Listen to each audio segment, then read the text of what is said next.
Buenas tardes, bienvenidos al Museo Universidad de Navarra, bienvenidos a este formato que tenemos habitualmente con los artistas.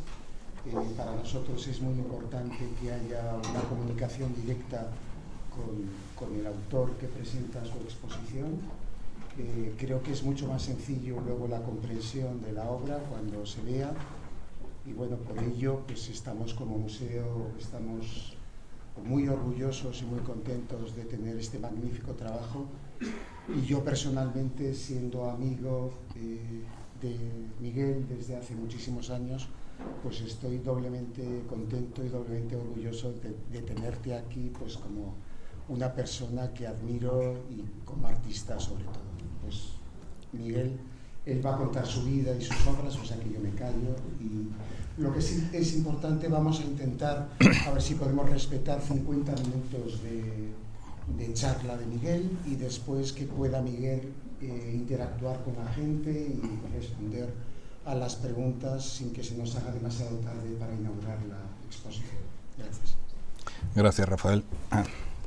Gracias, Rafael. Bueno, primero buenas tardes a todos. Muchísimas gracias por haber venido hoy a participar de esta charla y de la inauguración de las fotografías que luego veremos. Para mí es una satisfacción exponer este trabajo aquí en el museo, por eso, antes de nada, quiero dar gracias al Museo de Navarra, a la dirección artística, Valentín Balornat, Rafael Ebenfeld, cuando me invitaron a principios de este año para exponer el trabajo que vais a ver después. También quiero dar gracias a otros departamentos de aquí del museo que han colaborado, que han hecho posible la realización de esta exposición y de esta charla que vamos a ver ahora. Bueno, como os he dicho, también agradeceros la presencia de todos los que estáis aquí. Es una satisfacción ver que la fotografía convoca a tantas personas en esta sala hoy. Mi idea es dedicar una primera parte a exponer cuál ha sido mi trayectoria desde mis comienzos fotográficos, y después hablaré sobre el proyecto Menonitas de Nueva Durango, para después, como ha dicho Rafael, dedicar un tiempo para cualquier cosa o duda que queráis preguntar, pues la comentamos.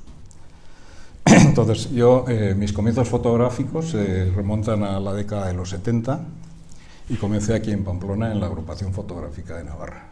Era una época en la cual las posibilidades de aprender fotografía era de una forma autodidacta, y la Agrupación Fotográfica de Navarra representó para mí el comienzo del contacto con la fotografía. La magia de ver salir imágenes sobre un papel fue algo que me entusiasmó, ¿no?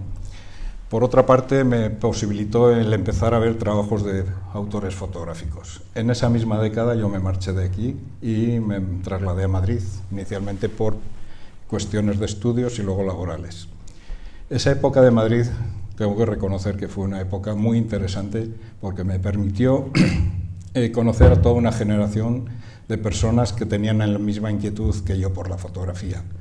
En Madrid, estamos hablando de la década de los 70, las posibilidades de aprender eran también muy pocas, acorde con la etapa del país. Entonces, lo que nos permitía hablar y conocer fotografía en esa época eran certámenes que se organizaban en los colegios mayores de la universidad, la Galería Redor, que era la única que exponía fotografía en esa época en Madrid, y Fotocentro y la Real Sociedad Fotográfica de Madrid. Digamos que todos estos parámetros eran los que hicieron que yo conociese autores y fotografía en mi época de Madrid. Esa época yo la denomino como época de aprendizaje, en el cual no estaba definido cuál iba a ser el proyecto fotográfico que yo iba a realizar a lo largo de los años. Creo que en esa época tocábamos un poco diferentes palos, diferentes aspectos, y bueno, os voy a mostrar algunas fotografías que yo realicé en esa época.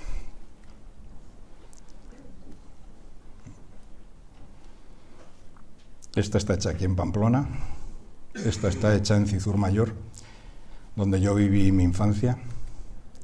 Esta es Navarra, la Peña Izaga. Bien, estos son, voy a pasar un poco rápido porque si no el tiempo nos va a quedar corto para mostraros todo lo que yo quiero. En esa época, como veis, era un poco disperso el tipo de trabajos que yo realizaba. Hacía paisajes, hacía elemento humano. Y, bueno, otra de las fuentes de información que teníamos en esa época eran los libros. Afortunadamente los tiempos cambian, las generaciones de ahora tienen otras opciones, como es el museo este de la universidad, que permite ver y interactuar con fotógrafos de diferentes tendencias. Nosotros nos apañábamos para aprender a través de libros, y estos son algunos de los libros que yo fui comprando en esa época. Libros, por ejemplo, de Walker Evans, de Paul Strange, de Dorothea Lange, que me enseñaban trabajos de auténticos fotógrafos que durante años habían trabajado diferentes temas y que en esa época uno pensaba que estaba haciendo grandes cosas y te dabas cuenta cuando veías trabajos de estos autores que tenías mucho que aprender. Bien, como he dicho, yo permanezco en Madrid durante ese periodo de 10 años y en 1983 regreso aquí a Navarra por cuestión laboral, y una vez que regreso a Navarra empiezo a recorrer aquellos espacios que yo tenía guardadas en mi memoria de mi infancia. Quería documentar aquellas imágenes que estaban en mi memoria y muchas de ellas habían desaparecido. Entonces empiezo una serie que la llamo Después del tiempo, en la cual documento personas en lugares de trabajo, porque sé que el tiempo que van a estar en ese espacio es corto y acaba. Esta es una de las primeras fotografías que tomé de esa serie que llamo Después del tiempo. Estas primeras están hechas aquí en Navarra, esta concretamente está hecha en Santa Cara, esto está en Pamplona, en donde está ahora la Carbonera, que todos conoceréis o muchos conoceréis, había este taller. Esto está en la calle Chapitela. Esto es en Ecay de Lónguida, donde está la destilería de maderas de Domingo Elizondo. Esta también es de ahí, y esto es la fábrica de harinas de Urdanoz, aquí en Cizur, en las ventas de Cizur Mayor. Bueno, esta era mi idea cuando yo empecé esta serie, es más amplia, pero bueno, he puesto estas 5. En Madrid conocí a Rosalind Williams, que dirigía y era la propietaria de la única galería que exhibía fotografía en Madrid en esa época, si mal no recuerdo, estaba Fotocentro también, que se llamaba Rosalind Williams. Con Rosalind Williams yo hice bastante amistad y ella vio este trabajo y me propuso en diferentes proyectos que ella ha comisariado participar, y uno de ellos fue en Las Palmas, en un proyecto que consistía en una exposición en el que participábamos 10 fotógrafos, cada uno hacíamos un trabajo diferente. A mí me asignaba hacer el mismo trabajo que acabo de mostraros que había realizado aquí en Navarra. Entonces estas fotos son de Las Palmas y van en la misma línea de lo que os he mostrado que realicé aquí en Navarra. Este proyecto lo organizaba el Centro Atlántico de Arte Moderno de Las Palmas. El mismo proyecto se realizó en Valencia, también comisariado por Rosalind Williams, y estuve en Valencia haciendo este tipo de trabajo de lugares que sé que han desaparecido. Concretamente los que habéis visto en Navarra han desaparecido todos, y estos también en Valencia también han desaparecido, ¿no? Entonces siempre me ha interesado este tipo de trabajos de personas anónimas en sus lugares de trabajo, porque toda su vida, su escenario y su modo de vida es esto que veis aquí, y cuando ellos acaben, cuando ellos terminen con eso, ese espacio desaparece. Entonces me ha interesado siempre la fotografía bajo el punto de vista de la memoria y documentar aquello que el tiempo lo borra. Entonces estas fotos son de Valencia. Bien, en 1987 se celebró un proyecto que se llama Un día en la vida de España, en el cual yo tuve la suerte de participar. El proyecto lo organizaba la editorial Collins de Estados Unidos. El proyecto se llamaba Un día en la vida de, habían editado de Estados Unidos, de Japón, de Australia, y este año lo hicieron aquí en España. Nos reunían a 100 fotógrafos, 75 del resto del mundo, 25 de aquí de España, y nos distribuían por toda España para hacer fotos durante un solo día. Esto fue exactamente el 7 de mayo del 87.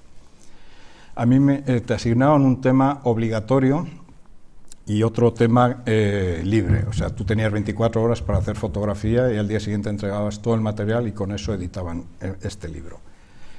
A mí me asignaron fotografiar en Madrid a 2 pintores y escultores. Uno es Guillermo Pérez Villalta y el otro muy conocido por la universidad, que es Antonio López.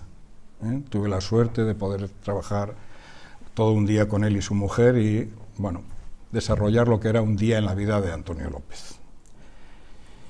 Bien, otro de los temas que me planteo una vez que regreso de Madrid, asociado a la memoria, a los recuerdos que yo tengo de mi infancia, uno es el que acabo de mostraros y otro es el que llamo ritos y otras tradiciones.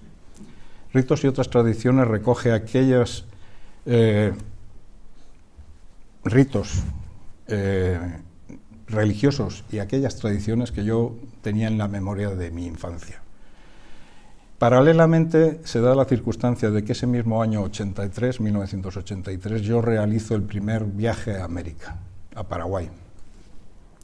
Este primer viaje a América, a Paraguay, supone el descubrimiento de la América tal como es, no como la que yo me había formado a través de la información que tenía por los medios de comunicación, y descubro muchísimas imágenes que me recuerdan a la España de hace 40, 50 años, ¿no?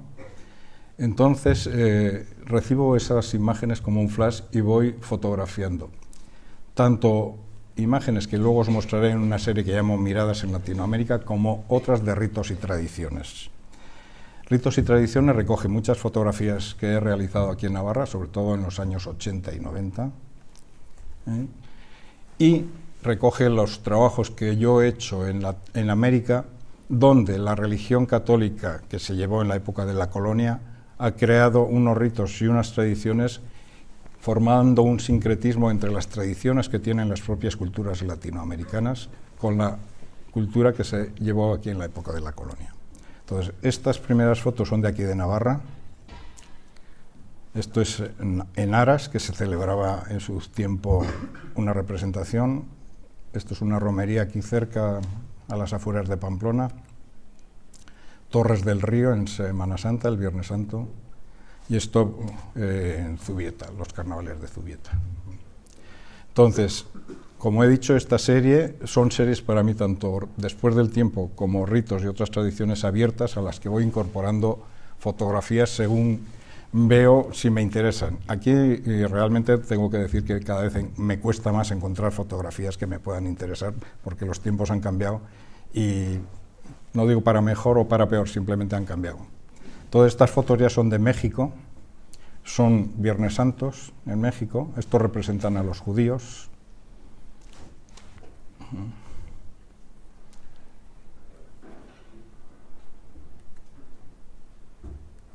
Esto es en Paraguay.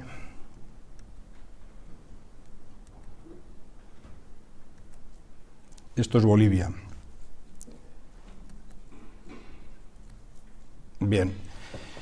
Y ya por último os voy a presentar esta serie, antes de entrar en el tema menonitas, donde es la serie más amplia que yo he trabajado.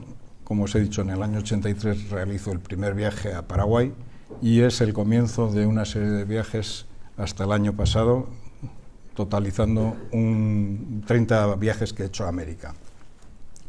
En esos viajes he hecho diferentes proyectos, pero hay uno que le llamo Miradas en Latinoamérica, en el cual retrato a las personas que me he ido encontrando en los diferentes países en los que he visitado y contrasto la mirada de esa persona con la mirada mía a través de la cámara. ¿Qué es lo que me interesa de estas personas? Me interesa la dignidad que transmiten a través de esa mirada. Yo no he ido buscando la pobreza, la miseria, ni siquiera conflictos. Me interesa el ser humano. Y el ser humano en la mirada transmite para mí muchas cosas. Entonces, la mayoría de las fotos mías son retratos en lugares, en escenarios, pero que miran de frente a la cámara. Es decir, me están mirando a mí y yo les estoy mirando a ellos. Entonces, lo que me interesa de este trabajo es la dignidad que transmiten estas personas en su mirada, porque son personas de distintos ambientes sociales con toda su dignidad en la mirada que me muestran. Estos son en Perú, estas fotografías que estáis viendo.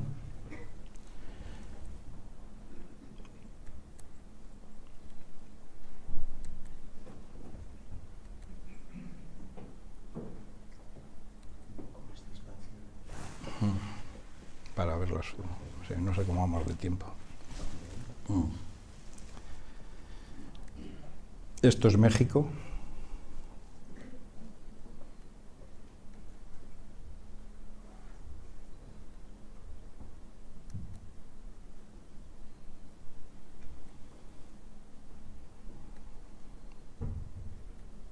Esto es Paraguay. Esta fotografía la hice en mi primer viaje.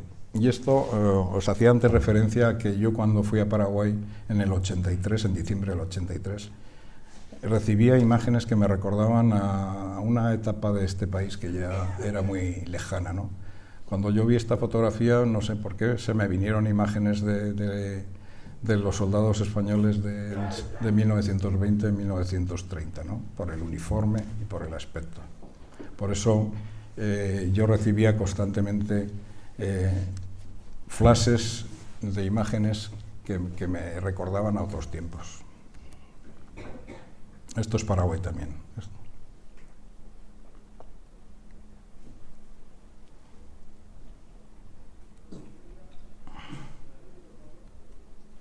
Esto es Cuba.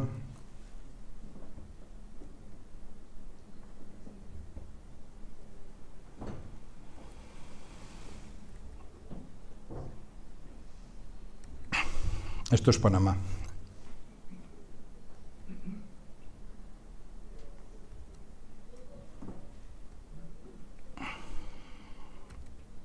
Esto es Bolivia.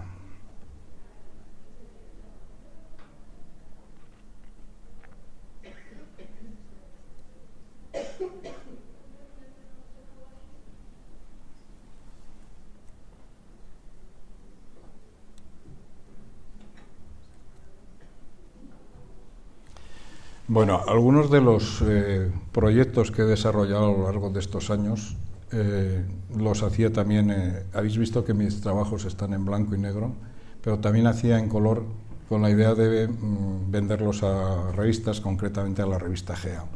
Entonces, uno de los proyectos que hice fue un viaje a la India con la revista GEO para un especial que se hizo sobre la India. Otro fue en Bolivia, que se llama Aviones Carniceros, que fue también un tema muy interesante.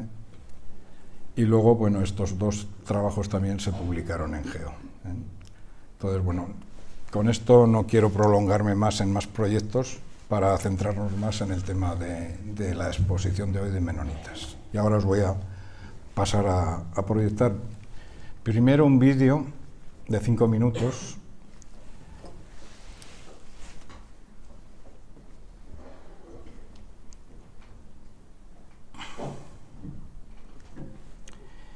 porque todos habéis oído que la exposición de hoy se llama Menonitas en Nueva Durango. Muchos diréis, ¿y esto de los menonitas qué son, no?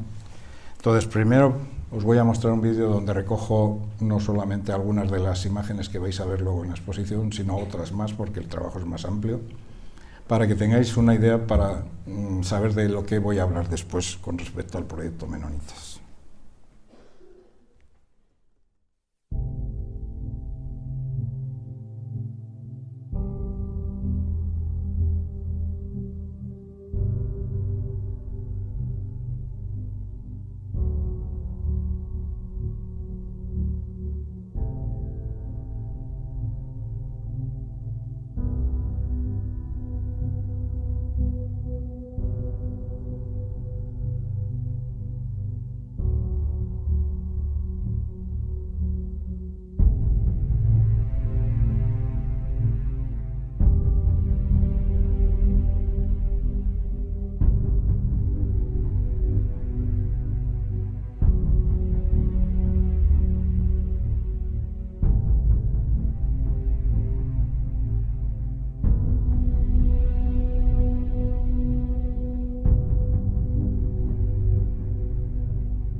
Bien, ¿qué ha pasado aquí?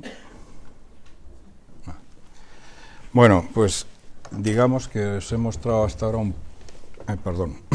os he mostrado hasta ahora un poco cuál ha sido un poco algunos de los proyectos fotográficos que he desarrollado a lo largo de los años en mi trayectoria fotográfica y voy a contaros un poco cómo surgió este proyecto de Menonitas.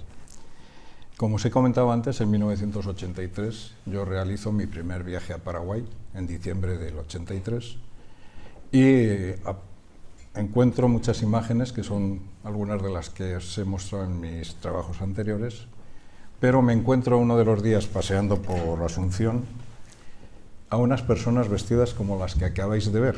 Por eso he querido proyectaros el vídeo para que sepáis de qué estoy hablando. Lógicamente estas personas a mí me llamaron la atención, porque iban vestidas de la forma que habéis visto en las fotos y no tenían nada que ver con los rasgos de la gente paraguaya, ¿no? Lógicamente yo no tenía ni idea quiénes eran estas personas y pregunté a un amigo mío. Yo fui a Paraguay porque vivía allí un amigo mío de mi época universitaria de Madrid y me había invitado para ir un mes de vacaciones y le pregunté quiénes eran y me dijo, son menonitas del Chaco. Bueno, y yo no tenía absolutamente ni idea. La primera imagen que yo vi es esta que os voy a mostrar ahora. Esta foto eran los menonitas que estaban en la calle vendiendo queso. Y yo fue por lo que empecé a interesarme por esta comunidad. Yo volví a Paraguay, a Paraguay y otros países de Latinoamérica en los siguientes años, en el 85 y en el 86, y seguí viendo a estas comunidades vendiendo por las calles de Asunción. Entonces, con las personas paraguayas que yo había ido estableciendo una amistad, y junto con mi amigo, el que estaba de director del Centro Cultural de la Embajada de España en Asunción, les pregunté si podían ayudarme para intentar hacer un reportaje fotográfico. Paralelamente, aquí en Pamplona, yo contacté con Enrique Urdanos, que trabajaba entonces de cámara en Telenavarra, y con Alicia Gómez Montano, que era periodista en Telenavarra. Y les comenté si se animaban a venir e irnos los tres para hacer un documental para televisión. Y bueno, pues empezamos a maquinar el proyecto, a darle forma, y en en mayo de 1988, Enrique y yo nos presentamos en Paraguay con la idea de hacer un documental. Y yo, mis primeras fotos de este proyecto que os he mostrado. Claro, toda la información que yo conseguí en esa época, puesto que no existía ni Internet ni existía Google, era a través de los contactos que yo tenía en Paraguay. Toda la información que yo tenía sobre los menonitas en Paraguay era que estaban en el Chaco. Y bueno, antes de seguir vamos a ver quiénes son los menonitas y de dónde procede esta comunidad que se llaman menonitas. El origen de esta comunidad tiene lugar en el siglo XVI, a raíz de la reforma de Lutero de la Iglesia Católica. Lutero reforma la Iglesia y se producen diferentes corrientes ese siglo XVI. En 1525, una de estas corrientes tiene su origen en lo que es hoy Suiza y su filosofía es la interpretación de la Biblia, es decir, Lutero traduce la Biblia del latín al alemán. Y eso posibilita a que la gente tenga acceso a lo que realmente dice la Biblia. Entonces surgen diferentes interpretaciones y surgen diferentes corrientes. Una de las corrientes es los anabaptistas, es decir, los que dicen que el bautismo de los niños no se debe de hacer a esas edades de recién nacidos porque no son conscientes de si quieren pertenecer o no a esa corriente evangélica. Entonces, por otro lado, por eso se llaman anabaptistas y promulgan que se bautice cuando uno tiene ya una edad adulta para saber si quiere pertenecer o no a la Iglesia. Por otro lado, consideran que no se debe participar en guerras, ni son partidarios de las armas. Son partidarios de separación de Iglesia y Estado. Estamos hablando de 1525-1530. Este tipo de planteamiento, por supuesto, genera un rechazo por parte tanto de la Iglesia Católica como la Iglesia de Lutero. y empiezan a ser perseguidos. Hay un obispo católico holandés que se llama Menno Simons, que se erige en dirigente de esta corriente. Y de ahí viene el nombre de menonitas, de Menno Simons, que es un holandés. Como he dicho, son perseguidos y empiezan a huir de lo que es Centro Europa y buscan refugio en Prusia, en lo que es Polonia actualmente. En 1780, la zarina Catalina II les da tierras en la zona de Ucrania, de lo que es hoy Ucrania, que entonces pertenecía al Imperio Ruso. Todos estos países donde ellos han ido emigrando les dan cobijo por dos razones. Una, porque no presentan problemas, porque les ubican en tierras que están desiertas, es decir, o que, por ejemplo, en el caso del Imperio zarista, lo que había hecho es conquistar esos terrenos que hoy es Ucrania al Imperio Otomano. Ahí se mantienen, pero siempre negocian la compra o el asentarse en esas tierras. A cambio, ellos son trabajadores y consiguen grandes tierras de cultivo, lo cual es beneficioso para cada uno de los países en los cuales ellos han ido errando, pero piden una serie de privilegios. Y los privilegios, los más importantes para ellos y que actualmente esta colonia exige, son mantener su idioma, que es un dialecto antiguo alemán, no servicio militar y control de las escuelas, es decir, la educación de los niños para mantener esa burbuja en la cual ellos viven. Eso para ellos es inamovible. Entonces, en 1890, en Rusia les obligan a hacer el servicio militar. Entonces, muchos menonitas deciden emigrar y se marchan, unos 7.000 menonitas, a Canadá. En Canadá se afincan en la zona de los Grandes Lagos y se asientan ahí concediéndole al gobierno canadiense este tipo de privilegios que os he comentado. Posteriormente, a finales del siglo XIX, principios del siglo XX, Canadá participa en la Primera Guerra Mundial. Canadá lucha contra Alemania aquí en Europa y los menonitas son de origen alemán, hablan alemán y encima no quieren hacer servicio militar, con lo cual promulgan una ley el gobierno canadiense que les obliga a hablar en inglés y las escuelas a ir a las escuelas canadienses. Entonces los menonitas nuevamente levantan todas sus pertenencias y buscan nuevos países que les den cobijo. Dentro de estos años, de estos 300 años que os he comentado, desde 1500 hasta principios del siglo XX, evidentemente entre ellos mismos se producen diferentes corrientes, diferentes escisiones. Los menonitas, que habéis visto en mis fotos y que son las que vais a ver en el trabajo que os pongo arriba, son los más conservadores, los más integristas. Hay menonitas que son de religión menonita, pero que viven como nosotros. O sea, en Paraguay existen menonitas que viven como nosotros. O sea, no penséis que todos los menonitas son como los que vais a ver en las fotografías. Bien, pero a mí los que me han interesado son estos que vais a ver en las fotografías, que habéis visto ahora y que son los que están en la muestra de arriba. Entonces, volviendo al éxodo que han seguido durante siglos, Canadá les obliga y buscan nuevos sitios donde afincarse. Los más integristas emigran en 1922, que son los que yo fotografío, a México. Y en México se ubican en Durango, Zacatecas, Chihuahua. Y otros menonitas que son más avanzados emigran en 1927 a Paraguay. Al Chaco. Paraguay es un país, ahora os voy a poner para situaros un poquito. Bueno, este es un mapa donde se ven las migraciones que han tenido, como os he comentado, de Holanda, Suiza van a Prusia, Prusia a Ucrania, de Ucrania van a Canadá, Canadá a México.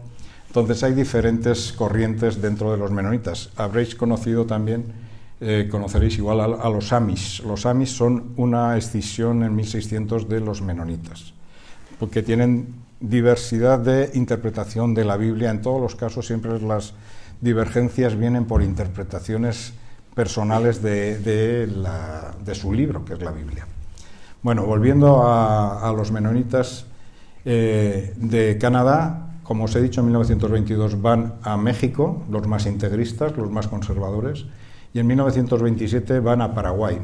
Y en Paraguay se afincan en el Chaco. Bueno, para situaros, Paraguay está rodeado por Brasil, Argentina y Bolivia. Es un país que tiene 400.000 kilómetros cuadrados, es decir, un poco más pequeño que España.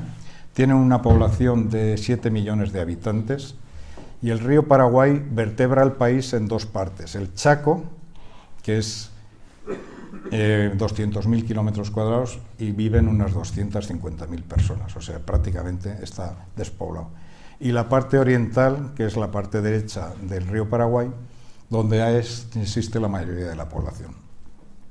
Los menonitas que he dicho que se desplazan en 1927 se instalan en el Chaco, en esos 3 puntos rojos que veis aquí, ese es el Chaco, y cuando yo en 1988, con toda la información que tengo de los amigos paraguayos, del director de turismo, de que los menonitas estaban en el Chaco, nosotros, cuando digo nosotros, Enrique Urdanoz y yo, nos vamos, alquilamos, contratamos una furgoneta y un chofer paraguayo y nos vamos al Chaco, a Filadelfia, que es una de las capitales de una de las colonias menonitas.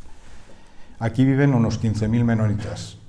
Ellos llevan 90 años ahí y han hecho unas grandes extensiones productivas de ganado, de producción de leche, de cultivo de soja, de maíz. Son espectaculares los resultados que esta gente ha conseguido. Para el gobierno paraguayo, para el país Paraguay, eso supone una riqueza enorme. Por otra parte, el gobierno paraguayo les concedió la posibilidad, manteniendo esos 3 privilegios, porque esta zona de Paraguay en los años 30 estaba en litigio con Bolivia. De hecho, tuvieron la Guerra del Chaco de 1932 a 1935 entre Bolivia y Paraguay. Y al final los bolivianos dicen que ganaron ellos, los paraguayos dicen que ganaron ellos, porque he estado en los dos países. En definitiva, las fronteras son las que veis ahí ahora. Y bueno, volviendo a cómo me planteo el trabajo, nosotros fuimos aquí al Chaco y nuestra desilusión fue enorme, puesto que esos 15.000 menonitas hablaban alemán, tenían sus escuelas, hacían primaria, secundaria, iban a la Universidad de Asunción, tenían coches, pero no eran los que yo estaba buscando. ¿Por qué mi interés en esta comunidad? Como os he explicado en los primeros trabajos que he proyectado, una vez que vuelvo yo aquí a Navarra, mi interés está en documentar aquello que permanece en mi memoria. Es decir, en documentar aquello que sé que el tiempo lo borra. Y aquí me encuentro con una comunidad que está anclada en el tiempo, es decir, que lleva 400 años viviendo de la misma manera. Por eso yo he repetido los viajes en un periodo de 30 años, he visitado la colonia en 4 ocasiones. En 1988, en 2003, 2011 y 2017, o sea, el año pasado es la última vez que estuve. ¿Con qué fin? Con ver si se han producido cambios en esa comunidad, o siguen en esa burbuja anclados en el tiempo. Bueno, volviendo al primer viaje, como os he dicho, fuimos al Chaco, nos desilusionamos mucho, porque además los menonitas de aquí del Chaco nos dijeron que estos que yo estaba buscando no estaban ahí, que estaban en la parte oriental, pero nadie sabía decirnos dónde estaban. Los paraguayos tenían un desconocimiento total de dónde estaban ubicadas estos menonitas que yo estaba buscando. Llevábamos más de 20 días en Paraguay y no dábamos con ellos, y por fin el chofer que nosotros habíamos contratado vino un día y me dijo que estaban a 40 o 50 kilómetros de un poblado paraguayo que se llama Curuguatí, cerca de la frontera con Brasil. Entonces, al día siguiente salimos temprano, 5 de la mañana, y lo que hiciese falta, 12 horas de camino, porque eran tierra asfaltadas unos 200 kilómetros y otros 200 kilómetros de pistas de tierra. Cuando yo llego a esta colonia la primera vez, todos iban en carretas, todos vestidos, no hay luz, no hay teléfono, no hay nada de las cosas que nosotros consideramos habituales y estamos acostumbradas a ellas. Entonces, para mí, la sensación que tuve fue como entrar en un túnel del tiempo e irme al siglo XIX, ¿no? Lo primero que hice fue preguntar por el jefe de la colonia para explicarle cuál era mi proyecto y el motivo por el cual nosotros estábamos allí. Le expliqué que lo que queríamos hacer era un documental sobre los menonitas y yo unas fotografías. y la verdad que el hombre me dijo que no había ningún problema, que podríamos estar en la colonia, y la única condición que me puso era que no podíamos hacer fotos dentro de la iglesia. Bueno, este fue el primer viaje en 1988. Grabamos imágenes para el documental que se pone también arriba en una salita anexa que hay de la sala de exposición, y hice mis primeras fotos de este proyecto. 15 años después yo había seguido viajando a Latinoamérica, había hecho otros proyectos, había hecho la Noche de Difuntos en México, había hecho los aviones carniceros en Bolivia, y me planteo en 2003 volver otra vez a esta colonia, sin realmente saber qué es lo que me iba a encontrar, puesto que no tenía comunicación ni forma de tener comunicación con ellos desde aquí. E incluso yo llamé a amigos paraguayos que tengo en Asunción y les preguntaba si podían averiguar si esta colonia seguía ahí, porque yo sabía, por lo que había aprendido y conocido en ese primer viaje, que en el momento que ellos se sienten presionados, levantan y se van, venden y se van a otros países. Tengo que decir que en ese primer viaje hay una persona que se llama Jacob Wall, que para mí supone, es este que veis aquí en esta foto, supone la posibilidad de que yo haya realizado este trabajo. El jefe de la colonia me presentó a Jacob Wall y él se ofreció a acompañarnos los días que estuvimos en la colonia y presentarnos a las familias, porque lo difícil para mí era introducirme dentro de las familias. Yo podía hacer fotos fuera, de las granjas, de los trabajos que eran en el exterior, pero yo quería hacer fotos dentro. Para mí el proyecto este era englobar todos los aspectos que tiene esta comunidad anclada en el tiempo. Y Jacob Wall fue el que nos acompañó y nos iba introduciendo en cada una de las familias. Cuando yo vuelvo en 2003 y quiero seguir ampliando el proyecto fotográfico, porque ya volví yo solo,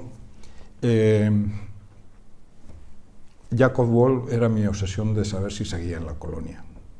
Llego a la colonia y, bueno, el poblado no es un poblado como conocemos aquí un pueblo, son granjas que están diseminadas y que están divididas en campo 1 hasta campo 10, cada 4 campos tienen su escuela y su iglesia. Digamos que son todo granjas diseminadas en grandes espacios de terreno.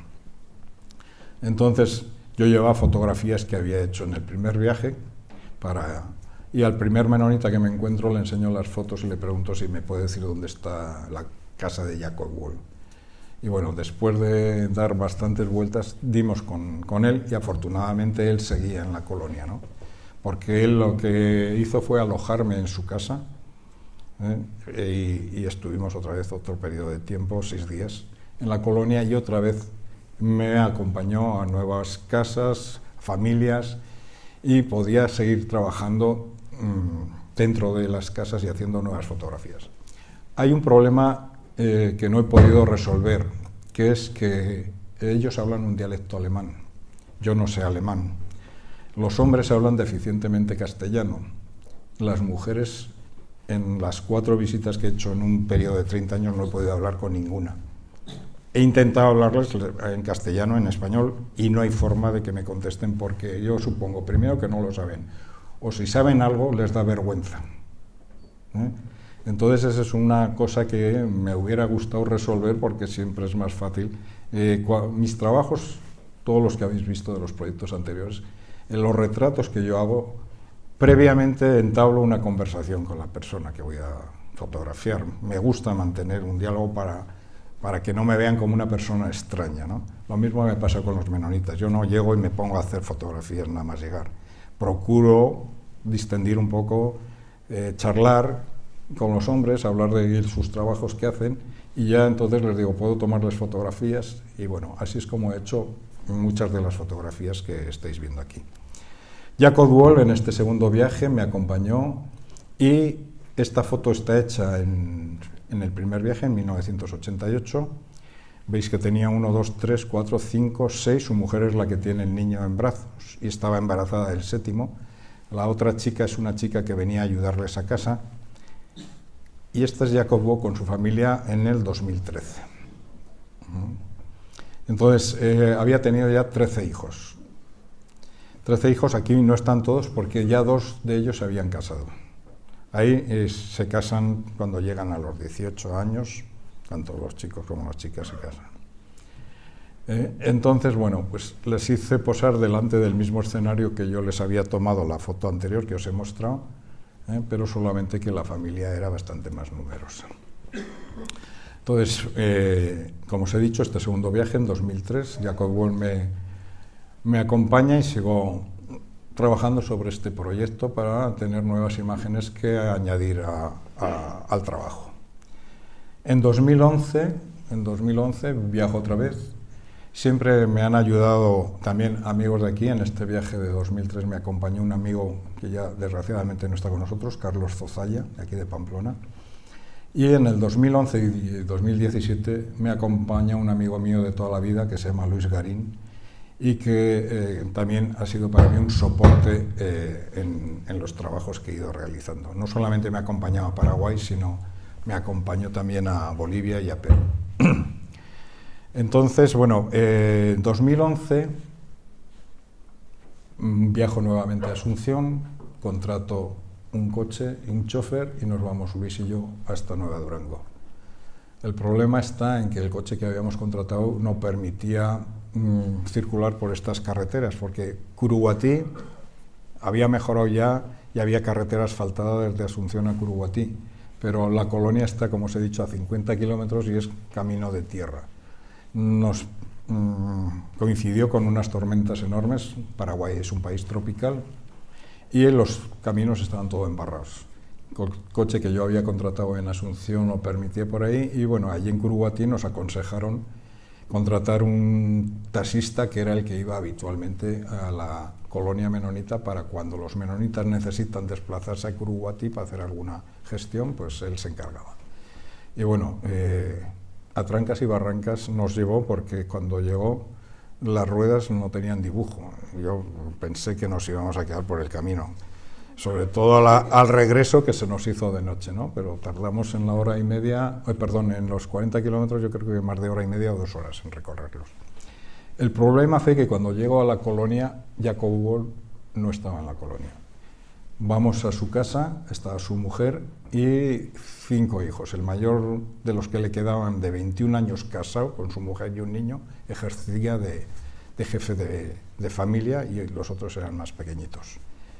Entonces me explican que Jacob Wall ha sido disciplinado, lo llaman ellos, de la colonia. ¿Qué significa esto? Es que es expulsado de la colonia. En el momento que tú disientes de las normas que tiene esta comunidad y no recapacitas y pides perdón, te expulsan de la colonia. Significa que no puedes permanecer en el entorno de la colonia. Y Jacob Wall fue expulsado de la colonia. Jacob Wall, yo la sensación que tenía de él cuando yo estuve en mi primero y segundo viaje era que era una persona diferente en su talante a otros que había conocido en la colonia, ¿no? Entonces, su hijo me dio un celular, un teléfono de un móvil, y cuando regreso a Asunción, Jacob Wall está en Asunción, le llamo, quedamos en el hotel que estábamos alojados, y bueno, me aparece con coche, con celular.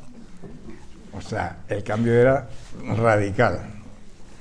Y bueno, pues estuvimos con él. El viaje fue una frustración porque, claro, ya no me pude quedar en la colonia. Teníamos que ir a dormir cada día a Curuguatí, hacer este recorrido por este camino. Y entonces, y por otro lado, ya no estaba, digamos, la persona que me introducía dentro de las familias. Eso significó, pues, que no se pudo aprovechar. Algunas fotografías hice, bueno, afortunadamente hice la foto esa de la portada de la exposición, la del carrito de las 3 niñas mirando hacia atrás, la hice en ese viaje, con lo cual ya me doy por satisfecho, por lo menos, de que pude hacer una gran foto para mí, por lo menos. El año pasado me planteo volver otra vez a Paraguay y la causa inicial fue que en el primer viaje que os he comentado que estuve en el Chaco con 15.000 menonitas, yo había conocido a un menonita que viste como nosotros, se llama Enrique Dersen, y en el documental que está arriba lo vais a ver que es el portavoz que explica toda la historia de los menonitas. Enrique Dersen yo lo conocía en Asunción, en mi primer viaje para hacer este proyecto, me lo presentó Ticio Escobar, un paraguayo metido en la cultura de Paraguay, y Enrique Dersen era profesor en Asunción y entonces nos acompañó al Chaco, porque él era del Chaco, de Filadelfia. Como yo había tomado fotos en ese viaje al Chaco, ya que habíamos ido allí, hay menonitas, campesinos e indígenas, y saqué fotos que guardé durante 29 años. Y el año pasado, en 2017, digitalicé esas diapositivas y encontré familiares de Enrique Dersen. Enrique Dersen, que como os he dicho era del Chaco, vivía en Asunción, ese mismo año se marchó a vivir con su mujer a Alemania. O sea, lleva 30 años viviendo en Alemania y es profesor él y su mujer en Alemania. Con ellos he mantenido, tanto con Jacob Wall como con Enrique Dersen, mantengo contacto asiduamente.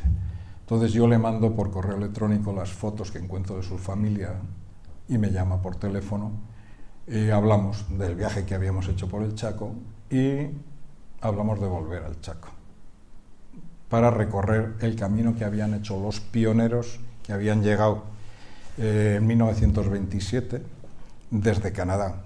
Para que os hagáis idea, estos menonitas, que no son los de las fotos, sino los que están en el Chaco, de Canadá fueron en tren hasta Nueva York.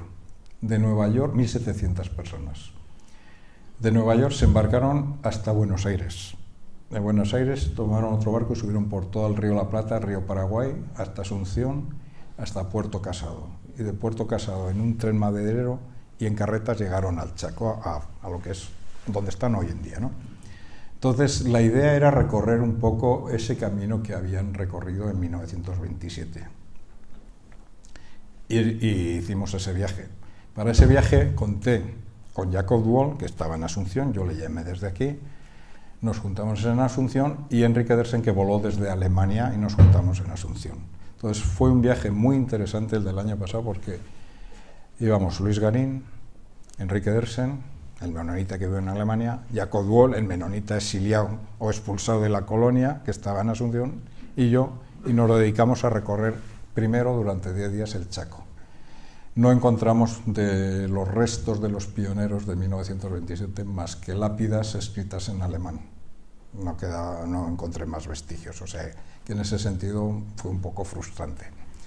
Y luego decidí ir otra vez a la colonia con Jacob Wall. Enrique Dersen ya se quedó en el Chaco. Y volví el año pasado a la colonia con Jacob Wall. Claro, Jacob Wall, cuando íbamos en su coche, me avisó. Y me dijo: Miguel, ¿sabe usted que yo estoy expulsado de la colonia? Entonces, inicialmente, estamos hablando que en el 2011 es cuando yo estuve y me entero que le han expulsado en 2009, no le dejaban entrar en la colonia, ni siquiera ver a su familia. De hecho, me explicó que se había casado un hijo suyo en 2011 y no pudo asistir a la boda. Pero ya con los años le dejaban entrar para visitar a la familia, a la mujer que seguía allí, con un niño que tiene síndrome de Down, y a sus otros hijos. Entonces, bueno, pues el año pasado le digo: tú no te preocupes, tú vas a casa de tu mujer, te quedas allí. Le digo: vamos a tener un problema donde podemos dormir, porque claro, la visita tercera yo me tenía que ir cada día con Luis a dormir a Curuguatí. Dice: creo que hay una familia que ha preparado 3 habitacioncitas para poder dormir si viene alguien de fuera. Y ahí eso nos salvó, porque pudimos quedarnos en la colonia. Y efectivamente lo que hicimos fue, Jacob se quedó con su mujer y sus hijos, y los hijos de Jacob, pues lógicamente ya están casados con hijos, y ellos siempre me han recibido y me han abierto las puertas y me presentaban a nuevas familias. Y entonces pude ampliar fotografías, el trabajo con fotografías, que era lo que yo buscaba para hacer, que eran fotografías del interior de las casas, ¿no? Por ejemplo, esta es del año pasado. Entonces, ¿qué ha cambiado en estos 30 años? Ha cambiado algunos aspectos desde el momento en que tienen electricidad, porque han conseguido meter electrodomésticos, con lo cual tienen algo más de calidad de vida. En su aspecto funcional e ideológico no ha cambiado absolutamente nada. Siguen igual que hace 30 años, igual que hace 100 y que hace 200. Es una burbuja en la cual la sociedad menonita de Nueva Durango vive ahí anclada. No permiten disidencias, si disientes te expulsan. Entonces os preguntaréis, bueno, ¿y cómo se apaña un joven si quiere salirse de aquí, no? A ver, la educación es desde los 6 hasta los 12 años. Les enseñan a leer y escribir unos números aritméticos para hacer las cuentas, pero no hay más que un libro en la escuela, que es la Biblia. El único libro al que leen es la Biblia. Les enseñan a leer, pero no hay ningún otro libro. Hablan un dialecto alemán antiguo, hablan deficientemente el español y viven a 400 kilómetros de Asunción. Entonces, yo estoy seguro que habrá algunos jóvenes que se habrán intentado marchar. Yo lo he preguntado, pero nunca me lo van a reconocer, porque ellos ocultan todo lo que sean problemas internos que tienen. Por ejemplo, les pregunté, se mezclan entre ellos, esos son 2.500 y son todos medio parientes. Hay una endogamia dentro de esta comunidad y niños con síndrome de Down, en las 4 visitas que he hecho he visto pocos. Jacob tiene un niño con síndrome de Down, pero seguro que hay más problemas que los ocultan. De cara a los que vamos de fuera los ocultan. Entonces, bueno, resumiendo, con todo este trabajo es lo que he hecho es preparar una muestra, que es las 40 fotografías que vamos a ver ahora arriba. Bueno, pues no quiero entreteneros más, porque si no me puedo enrollar aquí como las persianas.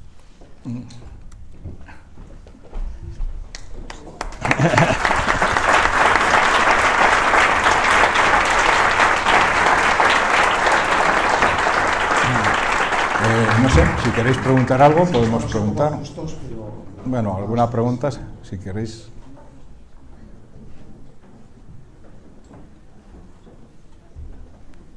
Bueno, cuesta mucho pensar que... bueno, muchas gracias, la verdad es que me he quedado bastante fascinada con esta comunidad. Cuesta mucho pensar que no haya influencia vía radio, vía móvil ahora, vía televisión. Sí, bueno, ellos conocen que existe eso. De hecho, de lunes a sábado están trabajando. El domingo es el día que no trabajan. El oficio religioso, como te he dicho, es de 6 a 9. Y a las 10, los jóvenes, chicas y chicos, 16, 17 años, desaparecen con sus carritos y se van. Se van a los colmados de los paraguayos que están en las lindes, compran cerveza, compran tabaco, llevan su transistor, oyen rancheras, etcétera, etcétera. Como toda gente joven, y todos los hemos hecho, se rebela uno contra la autoridad. Eso lo hacen, pero es muy complicado luego el intentar salir de ese núcleo. Yo, hombre, desde mi punto de vista, desde nuestro punto de vista occidental, ese tipo de vida es muy difícil de entender. A mí me dicen, ¿son felices? O sea, bajo mi punto de vista, no, porque las fotos vais a ver ahora, su reflejo son gente muy anodina, porque su vida es monótona totalmente. Sus relaciones sociales son la escuela, la iglesia y el almacén donde compran cosas. Y los domingos reunirse con sus familiares, los hombres en un círculo comiendo pipas, las mujeres en otro comiendo pipas, y a las 3 de la tarde coger el carrito e irse a sus casas. Esa es la vida que hacen habitualmente. ¿Y la autoridad es una persona? A ver, ellos la autoridad le llaman obispos. No son en el sentido de lo que llamamos aquí. Todo lo deciden por asamblea. ¿Quién es el obispo? ¿Quién es el maestro? ¿Quién es el médico? El que tiene más aptitudes para ello. Es decir, aquel que tiene más actitudes, que parece que sea bueno enseñando, tú eres maestro. Aquel que sabe algo un poquito de darle algún remedio porque tiene medicación, tú eres el médico. O sea, nadie ha estudiado ninguna carrera porque no salen de ahí.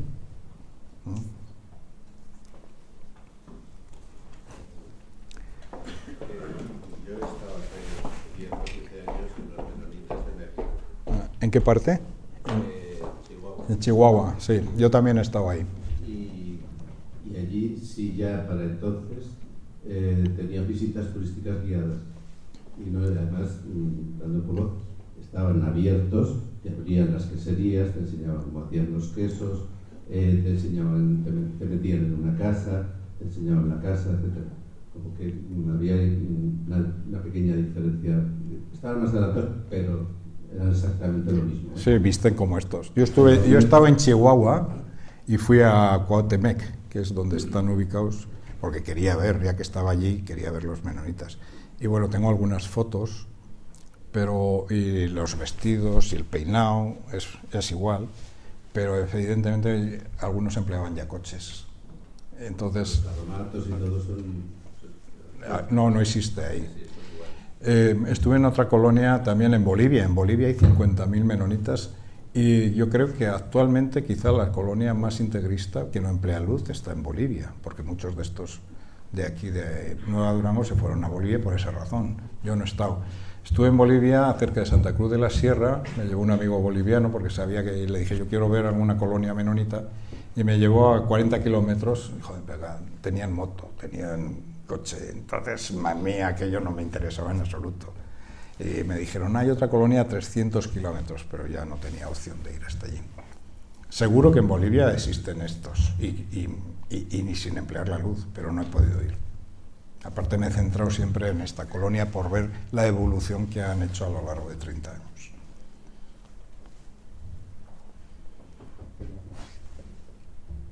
Yo creo que Bueno, ya vamos a... si queréis, ahora que veamos la exposición, pues me vais preguntando cosas. Gracias. Gracias.